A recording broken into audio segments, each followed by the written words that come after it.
Morning, welcome to today's edition of Start at Zero with me, AV. I am the founder and CEO at Avero Advisors, and we are a third party independent consulting firm that focuses on local governments across the United States. With me, I have Patrick McVerry, Senior Project Manager with Avero, and we are here to talk about why projects fail. We've all heard the statistic 70%, sometimes 80, sometimes 60, depending on what publication you're reading it from, but as high. The percentage of projects, ERP projects, tech projects that fail are is high, and we're going to talk about why. The chat box is open.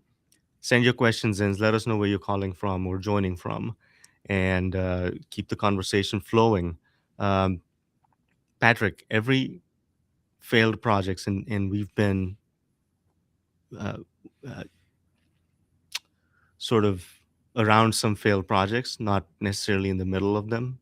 Um, we've rescued some failing projects, but every project, every failing project, people tend to blame the vendor, the software, or the consultant.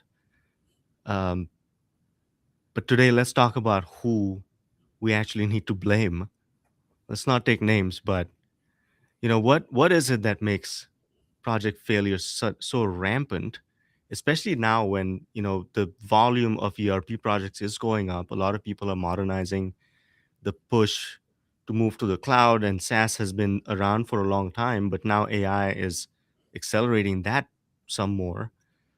So when this statistic hangs on top of you, if you're a CFO or CIO or any kind of executive at a government agency, uh, what sort of things should we be looking for? So right off the bat, man, whose fault is it that these things are failing at this rate? No, of course, people like to blame the vendors for all of these, but at this point, as you said, SaaS has been around for a while. These vendors have done these implementations for organizations, and organizations really aren't as unique as they oftentimes think they are. You oftentimes see failureship kind of at the leadership level of the organizations that are doing the implementation. There's a certain fear of failure coming from them. Sometimes it's just misalignment. Sometimes it's not willing to make a decision. Sometimes it's just not being fully bought in on the project, or oftentimes it's a combination of some of those factors. Because oftentimes, things at the leadership level trickle down. So when a leadership person is not fully bought in on the project, they're not prioritizing the project, they're not taking it seriously, that moves down the ranks to the staff members who are taking part in those meetings. That leads to missed deadlines, configurations that are incomplete, and then, things like go live coming and either needing to be pushed back, or go live coming and people finding that things aren't working. So it just sounds like organizational chaos, right? ERP or not, these people seem disorganized. Or is the project causing the disorganization and the chaos? It's a little of both. That's point one of the big reasons why we come in and help prepare for these kind of projects. Doing that initial assessment and doing that initial organization is key to having these projects be successful. But these projects are also very disruptive. These are basically, these implementations are basically full-time jobs on top of your staff's already full-time job. So it's a little of both of not being prepared and organized going into the implementation, and then when actually being in that implementation, just having to juggle so many different things all at one time, working long hours just to make sure everything gets done correctly. And that brings me to the topic of the show is Start at Zero. I'm releasing a book just on that topic, on how do you prepare for these implementations. So what's the best way of doing that? I know there's a methodical way that a lot of methodologies uh, claim, right? PMI has its own, and someone else has its own. And when there's pain within an organization, meaning a system isn't working, or I'm a new CFO, I just inherited this mess of an accounting department, and the big culprit is the workarounds and the Excel sheets that help me run this department. I don't have the patience and the time to do these cute, esoteric, phase zero type. I know the assessment. I know it sucks. I have money. I know the product I want to go buy. Why can't we just do it, Patrick? I know that's a common, complaint. People, what's Yeah. the point of us coming in and telling you that the system does not work when you already know it? It is one of those important things when we come in, part of our methodology is documenting that current state. And then not only documenting that current state, we then want to understand your future state, understand where you want to go. Having that roadmap is actually what ends up being helpful, not just knowing, okay, system sucks, we need to move to a new thing. You want to know, okay, what are the actual gaps? We want to establish what will actually make this implementation successful in our minds. What do we need to fix to say, okay, once we implement system X, things are good on our end. Also, as part of that, you need to understand your own internal resourcing, because public sector organizations are already strapped for resources. As I just mentioned earlier, a lot of these projects will put more strain on those resources when you're doing the implementations. You need to understand who's going to be doing what during the implementation itself, and trying to see if there's any way you can either backfill, allocate resources differently, phase the project a different way, to that way make sure you have enough coverage across your organization where your day-to-day business continues, because you're going to be using that old system that does not work for a year or two as you do the implementation, while also trying to get that new system set up. So are there signs when you walk into a new client that has brought us on for, let's just say, an ERP needs assessment, right? Which is a good thing to do. It's early enough that they're still thinking about it. They need a business case. Uh, but when it's slightly more salvageable, right? You can influence and help people understand the benefits of taking the long view on this. But when you walk into a client that has brought us on for implementation, they picked a product, they know how they're going to do this, they failed at it last year on some other product, and now it's on you to make this happen. What are some signs that you see that give you an indication that this might not be business as usual? I mean, one of the things I always look for is how ready for change is this organization, because talking about these projects, going back to it, the vendors, they're able to do these implementations.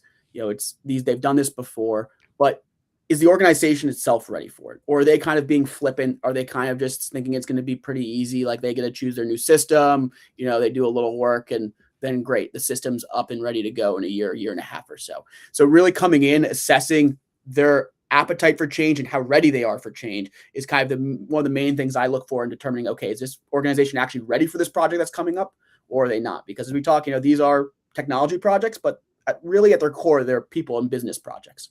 So what's the mechanism, right? Because you could go by gut feel, you can just talk to the executives. You can only talk to the management, because sometimes the sponsorship isn't clear, right? You have a chief executive. Let's just say it's a school district. There's a superintendent, and then there's the chief team. There's the CFO, CHRO, CIO, and the lines are not drawn clearly, right? There's political drama going on. We don't know who's in charge, and that adds to the frustration and confusion too, because sometimes it's been driven by the chief executive's office, so everyone's going to fall in line, and sometimes it's being driven by one particular executive that doesn't really have the buy-in from everyone else, and everyone else is just like, yeah, you know what? Yeah, if he or she is saying it, yeah, we'll go along, and it's something the CEO has talked about before.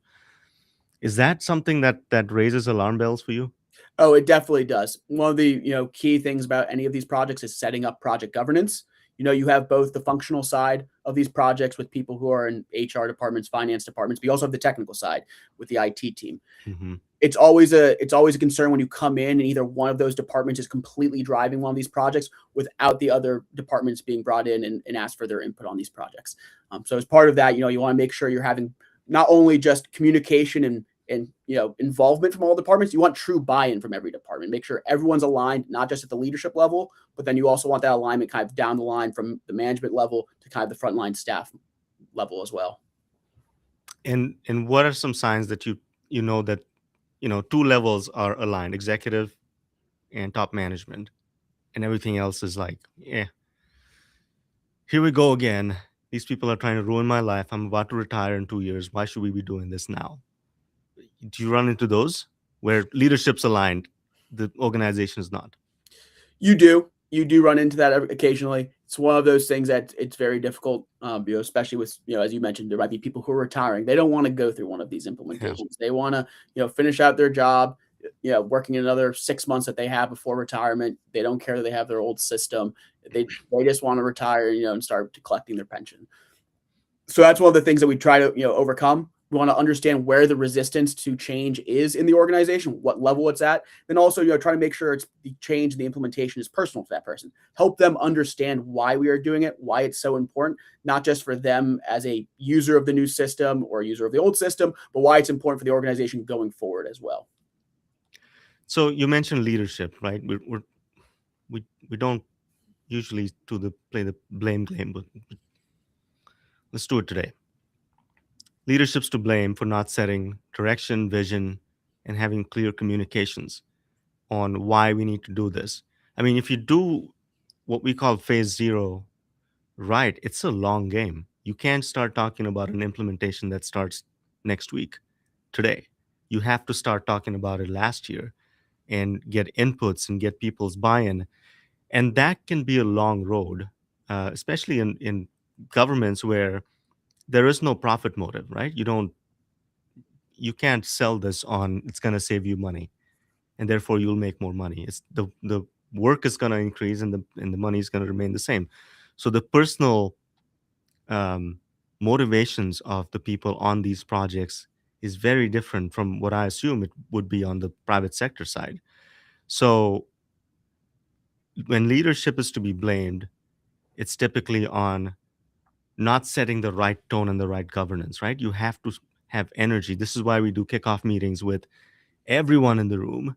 And to me, it's a red flag when someone says, I just want the kickoff meeting to be the four executives. We'll tell them the rest. And then you start wondering, what's going on, right? What have you seen that before, and how have you handled that? We have seen that before. It's where people they either want just a certain leadership from one department to be involved or just leadership in general. They're like, we'll trickle down the message, down the line, kind of on our own time.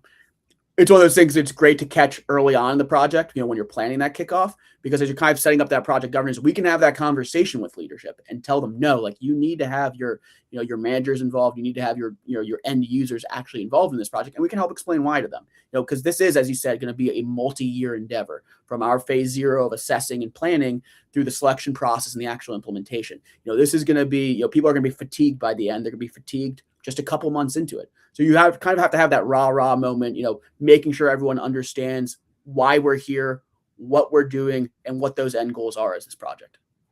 So tell us, what are the signs of like fuzzy end goals, right? Implementing a system is, to me, it's the easy part. These products are all homogenous. I mean, we've sat through countless demos where it's going to do the process. It's 2026. It's going to do it. You don't have to ask the vendor if it's going to cut a check on a Wednesday. But the intangibles that make a project successful or a failure are not in the actual product, right? So you mentioned leadership. Let's talk about mid management, right? Because a lot of times you may have executive buy in and great communication, but they're adamant about doing this in house. Like you said, it's a day job on top of a day job, right? For 18 months or more, you're going to be implementing a system which takes full-time effort. You have to sit through configuration sessions. You may be a payroll clerk by your designation, but on the project, you're a payroll SME. You're going to help select and then implement and configure the new system. So you can't be in both places full time. And to me, organizations that are insistent on doing this in house without doing a backfill strategy tend to often fall apart, right? So mid management, what do you think the best structure is to prevent a failure on the client side? Uh, you have executive buy-in, and then who runs the project? We've seen uh, them dedicate a project director, right? All they do is that project. But then there's others that have a part-time project manager that also does construction project management as their day job, and it doesn't always work. So what's the best combination you've seen?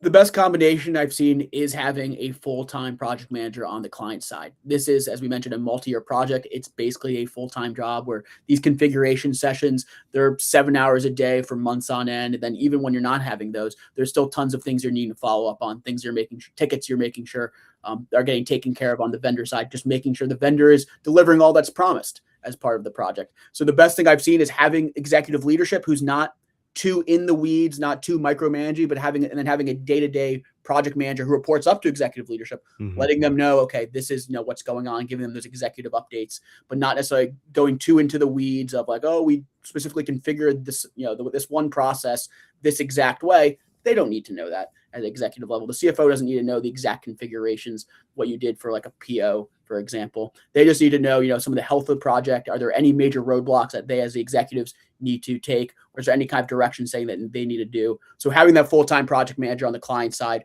really just helps keep things smoothly, keeping the project on day-to-day side running, but then also making sure that the executive level is up to date and informed on the information that they need. So this dedicated project manager, do they need to have? So this is kind of, if I'm the CFO of an organization, it's a chicken and egg situation, right? I don't know what product we're going to go by. Are we going with Oracle, SAP, Workday? And so therefore, I don't know what internal project manager to assign to this. First of all, I don't have those skill sets. And two, who do I go look for? Do I need an SAP expert? Do I need an Oracle expert? What kind of skill set does that full-time project manager need? So this kind of goes back to these projects. Sure, they're tech projects, but they're really people projects at the end of the day, and business projects. So sure, it's always good to have someone whose experience aligns with whatever system you're picking. It's great to have a person who has experience implementing an Oracle system to do your Oracle implementation.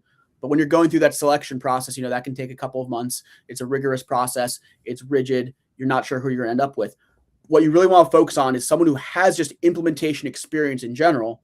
They understand that how these run. They might not know, the specific verbiage that, for example, Workday might use versus Oracle, but someone that then is able to kind of do the people side of the job. Hmm. They're able to kind of manage the end users, the staff, make sure that they're doing what they need to do. They're able to kind of keep leadership up to date with, presentations and reports and executive updates, but then are also able to kind of have those conversations with the vendor as well, making sure the vendor is sticking on things, and holding up their end of the bargain. So you really want to look for those people skills and the people management skills for your PM. Yeah, and in my book, I talk about the perfect setup, right? You need executive sponsorship, you need internal PMs, functional leads, and then the product people, the vendors will have their own team, their project managers, their OCM leads, and the difference between these two uh, positions is really stark because the client's project manager needs to be somebody that is herding the cats on the client side and keeping the vendor accountable. So the skill set really is communication, coordination, understanding the moving pieces, and making sure that you are looking out for the risks that are coming to the project. So it can be backwards looking. And on the vendor side, yeah, they may have a project manager, but it's their project manager. They're dedicating a resource so they can manage their own resources on the project. That's not the person that's going to chase down your accounting clerk that hasn't done their implementation homework. They will hold you accountable for it and then say, hey, you didn't get this done, so our milestone wasn't done, and so we're going to move to go live date or charge you more, whatever the repercussions are. We've talked about this a lot. You need a project sponsor, you need an internal PMO, OCM lead. There's a way to do this that is uh, highly successful if done right. So let's take some audience questions here.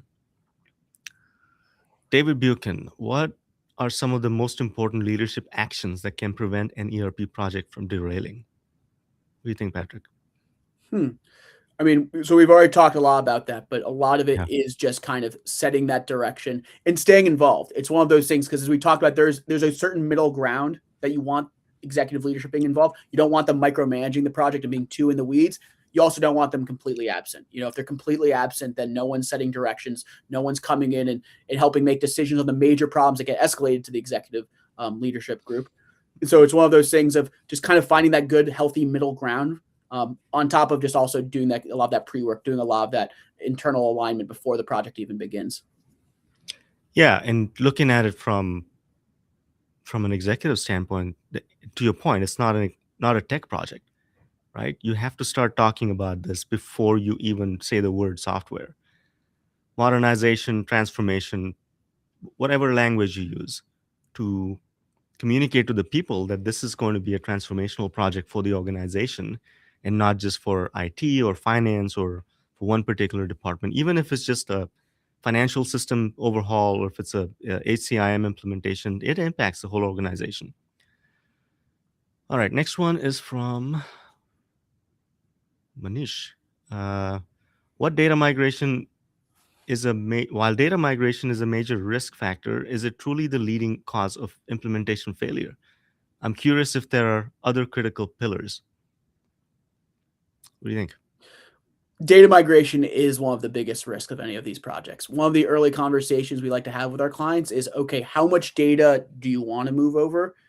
Or / how much data do you need to move over? Because a lot of these Mm-hmm. public sector organizations do have certain statutes that they say they need to keep a certain amount of data around, for historical purposes and reporting purposes. It's one of those things that our clients oftentimes discount. They might say, we want to move over 10 years of data. They don't realize, having not talked to someone like us yet or talked to even a vendor yet, moving over 10 years of data is incredibly time consuming. It's incredibly costly. And then also just, the more data you're moving over, the more risk that some of that data is wrong. Mm-hmm. And so it ends up being one of those conversations as well of, hey, you might need to keep 5 years historical data, 10 years historical data, but do you need to move 5 to 10 years to the new system? You oftentimes can put that in a data warehouse, keep it in your old on-prem system and make it read only, and then only move over 2 years of data, for example, to the new system that you have for that immediate reporting needs that you have. So, and also data also comes in, especially with payroll implementations end up becoming one of the big risks of any kind of project, and making sure your Mm-hmm. data is getting migrated correctly, especially on the payroll side, is incredibly important. Other critical pillars, once again, it kind of just goes down to the training and the change management, as we kind of talked about. One of the things we see oftentimes is the train the trainer model that a lot of these vendors do, and is change management practices actually being implemented by the vendor or by us to make sure that this new system is adopted. Because great, you might implement this new system, your new Oracle system that costs millions of dollars a year in SaaS fees, but if no one's actually adopted it and using it after go live, you've just wasted tons of money. And so that ends up being a huge part of one of these projects. Yeah, and things are changing quickly, right? On how these projects get delivered anymore.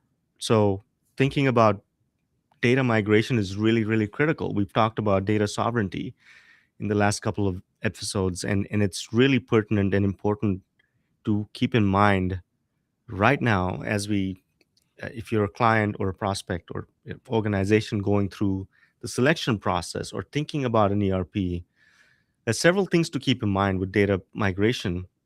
If you ask your departments, how much data do you want to migrate? They'll say all of it. What do you mean I can't have a transaction from 30 years ago? I know we have it, but when you ask them, give me a use case where you're going to actually need it, right? So asking the end user um, may not get you the right answers. And two, in terms of data sovereignty, it's getting really, really important to own that middle layer, the knowledge layer, as Gerald Happel said on the show the other day, that counties, cities, organizations, that any organization, forget public sector, we need to own the knowledge layer that is our transactions, our data, and the easy answer is to shove it all into the cloud.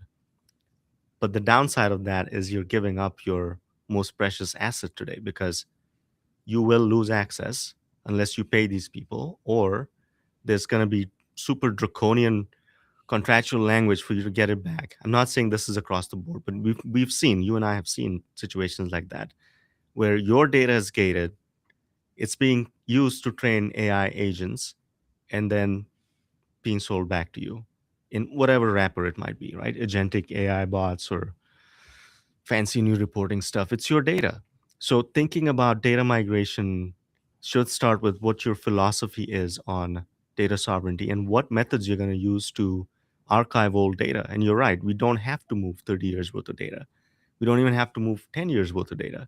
And it differs from, do you have to, meaning, is there a state statute on retention, or does your county have a separate retention schedule? You have to match all that up before you make that decision to just go to the cloud or just have someone else manage that for you, which it still is a practical, easy button, but you have to think about data sovereignty.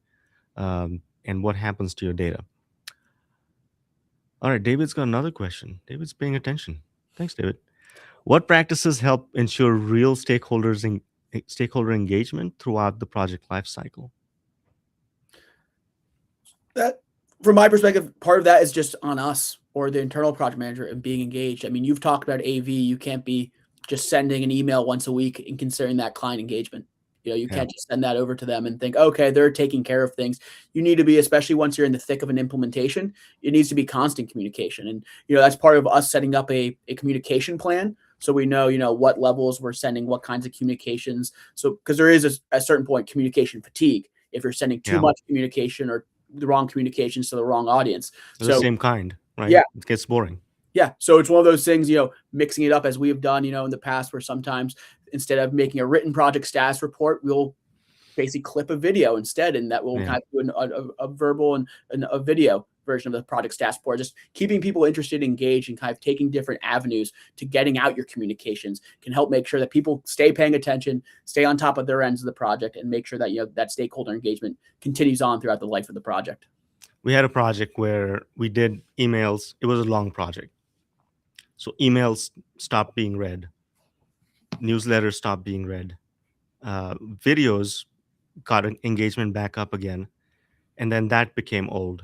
So we actually created a newsletter with a comic strip that was specific to what's going on in the project uh, during that week. So that was interesting and fun thing to do that kept engagement going. And every week or every I don't know bi-weekly newsletter that came out, a different executive would write their own piece in it, so that people it's important to know that your top executives are involved, right? That things are at stake for the executives more than they are for the end user. Yeah, the end user may inherit a bad system, but the executive's going to be in the newspaper if this fails. So it's important for everybody to understand the gravity of the project they're undertaking. And I often say this is not any different from building a school or a sheriff's office or a jail. The risk profile is, if not the same, it's larger. You're spending same amounts of money in some cases. All right, next, Brian. Brian says, can you share some of the strategies used to address different forms of resistance from staff who are hesitant to change? That's one of those things, goes back to, first Yeah. of all, just it's kind of one of those things we want to make sure you're listening. That's Yeah. oftentimes what you find with these end users, especially as we're kind of using that example of that person who's 6 months to a year from retirement, Hmm. who's going through this. Or also you might find, especially organizations that implemented a system recently and it failed, and now there's a new group back here to do another implementation. People feel like, that their complaints are falling on deaf ears. And Yeah. so there's a certain degree of just making sure that you're listening to people and, that they feel heard when you're talking to them. You're not just coming in, just, kind of going through the motions. You want to make sure you're understanding their perspective. And that's a great way of, taking it. Then that way you can tailor your response to them and why it's important to do this project to them as well. There's also just going to be resistance because, frankly, some people are a little scared of technology, scared of this automation. They're worried that this new system, or potentially later with AI, is going to take their job. So it's one of those things of just understanding also organizational strategy, what the organization's end goal of this project is when it comes to kind of staffing structure, and being able to communicate to these people. Because as I mentioned, a lot of these organizations are understaffed. They don't have the resources to begin with. And so it's one of those things that it's often comforting with these people who are worried about the system taking their job. Is like, no, there's going to still be plenty of work for you to do. It's just not going to be you manually entering things into an Excel document and then emailing it to someone. You're going to be kind of working at a higher level, thinking a little more forward, in terms of what you're doing, because these systems will help you take a more instead of reactionary posture. You'll be able to kind of be more proactive. You'll be able to start thinking ahead on things. Hmm. You're not, worried on just trying to put out fires all the time. You're trying to say, what can I do to push our organization further? Well, and I like to say that treating people like people is the biggest thing. They're not commodities. These people will inherit whatever decisions you're making as consultants or top executives. They'll have to use them. So making sure, yeah, you're listening to concerns, making sure that you're sort of shepherding them through the process is one of our big roles, right? Is guiding people to modernization and to change. And that doesn't happen by just saying, hey, new system goes live tomorrow. use it. Doesn't quite work that way. Is it better to implement modules incrementally or go big bang? So I'll say, if you mean modules, if you're considering specific the AP module or the AR module, Yeah. I'll say that generally what we find the best is to go system by system rather than big bang. Big bang brings a lot of risks. If you're trying to go live with your finance system, your human resources system, your land management system all at one time, so many different things can go wrong. You've also been strapping resources across the organization for 9 months to a year already with the implementation. Then when go live comes, if something goes wrong, it's not like, oh, it's okay, it's just one system, we'll figure it out. It could be going wrong in all of the different systems. So we oftentimes better take that phased approach, go one at a time. Oftentimes you'll start with the finance system, because a lot of that core functionality, especially things like chart of accounts, that will then eventually feed into things like your payroll system and benefit system, and then later on with fee coding over on the land management side of things and utility billing side of things. That's the first system you want to start with. You want to make sure you get that right. It helps by doing that phase approach. It just reduces risk. It reduces organizational strain on your resources, and allows for you to not have to worry about putting out tons of fires across multiple systems that go live, where you can just focus on getting one system right at a time. Yeah, and it also depends on what's going on in the organization, right? I was in demos last week with a large client of ours, and they want to do this in a modular fashion. Not modular may not be the right word, but functional, right? They want to do HR first, then EAM, then HR. I'm sorry, finance, EAM, HR, and then something else. And the traditional line of thinking for the vendors that want to do big bang is that we can do it all sequentially or at once, rather in parallel, go live on a certain date, and then we can tweak things as we go along. It works for the software vendors because they want to implement it as quickly as possible. I get that, right? It's in our best interest too. But that particular client had a constraint. Their EAM system will be out of commission at the end of next calendar year. So, how you sequence that is really important because there are constraints on the client's end that they want to deal with.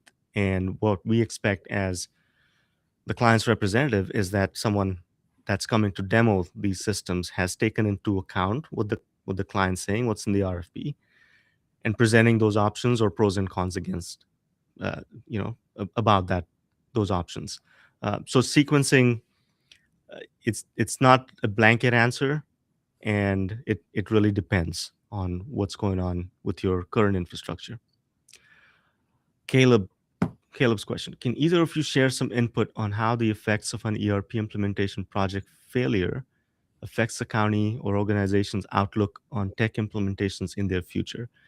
Are they less likely to take on larger risks, such as an ERP implementation again?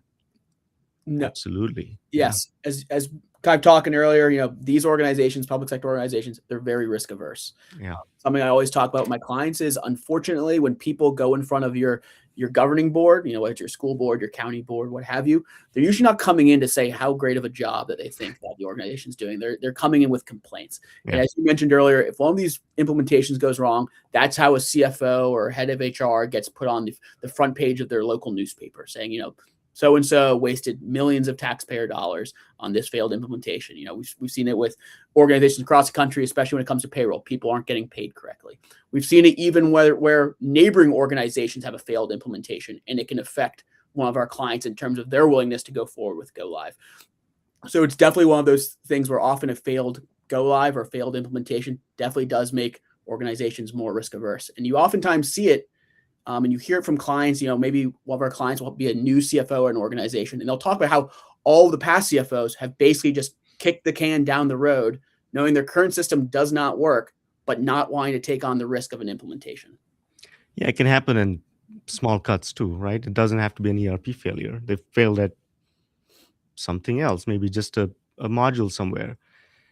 And the thing with end users, and we, it's not just government. Any organization, you release a product that doesn't work the first time you use it, and it's not in testing. You're telling me it's ready to go.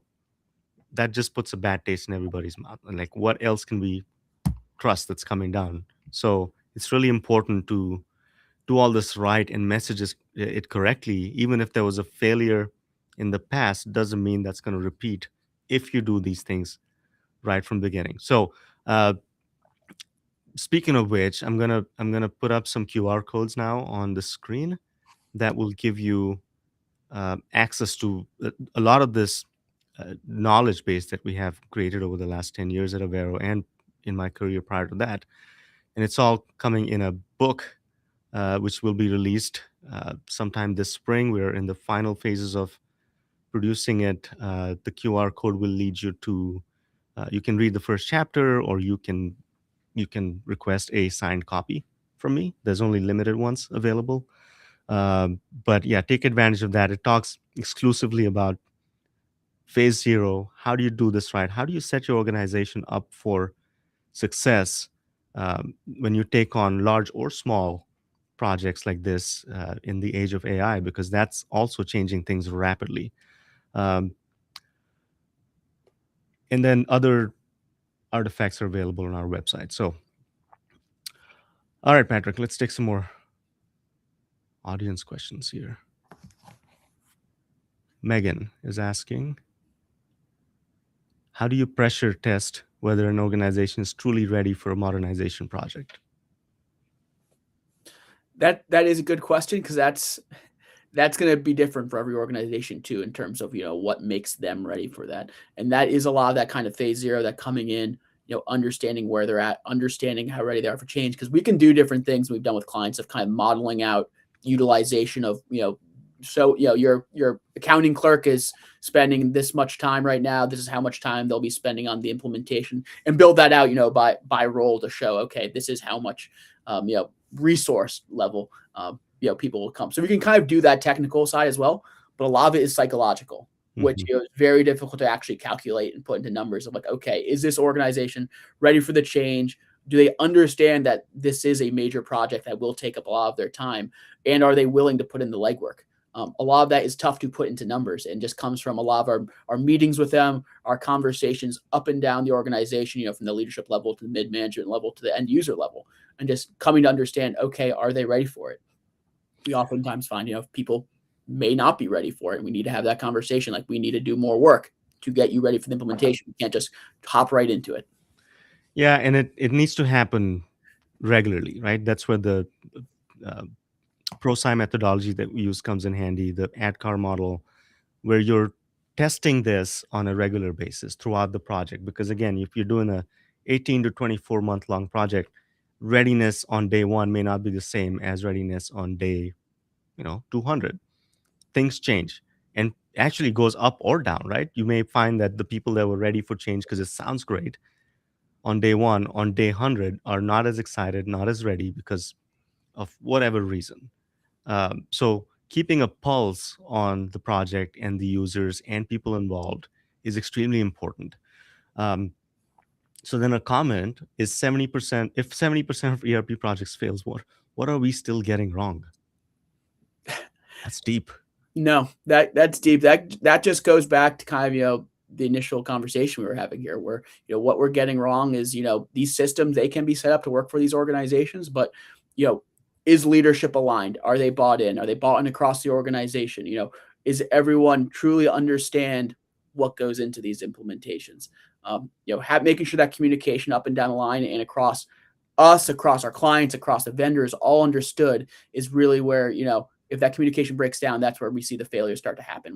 When people start ignoring this, or start not thinking of these as a partnerships together with us, with the vendors, with the client organization, and start kind of backing into their own corners, pointing fingers, because that communication has broken down, that trust has broken down, that's when we really see these failures start to creep up again.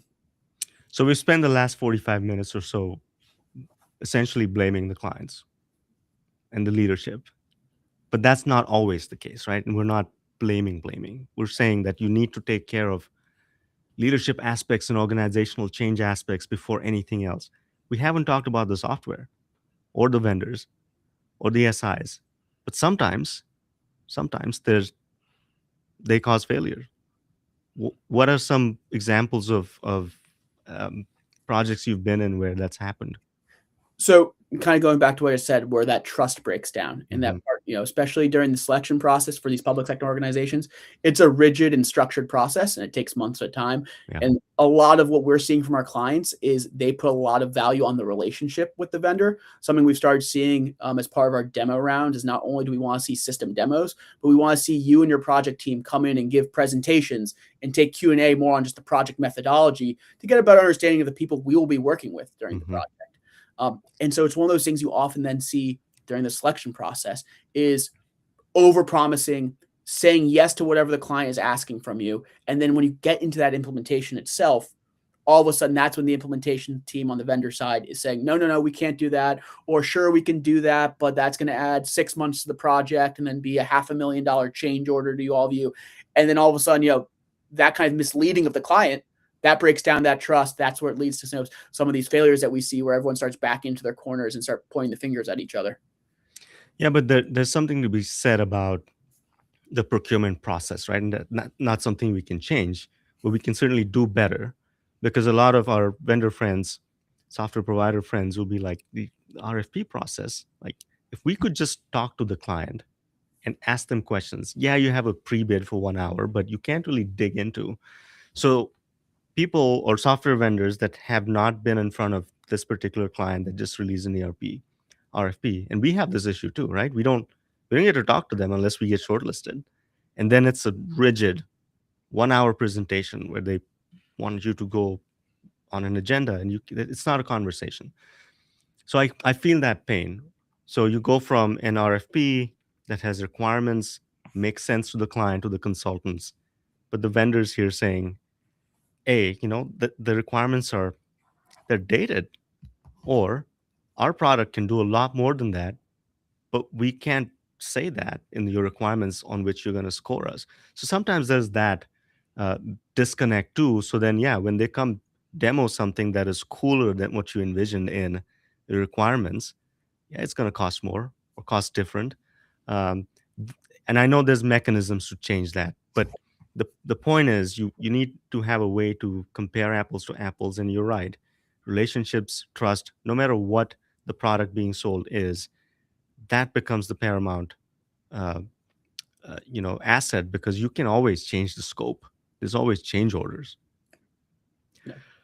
You can always do that. Something I heard one time from a client that I thought was insightful about the procurement process. He basically said the procurement process set up to handle purchasing asphalt. It's not meant to purchase these professional services or these complicated Yeah. systems in terms of, comparing similar goods. That's what it's meant for, not these complicated systems Hmm. that require a lot of in-depth requirements across the board. And, it's comparing apples to oranges when you go through these.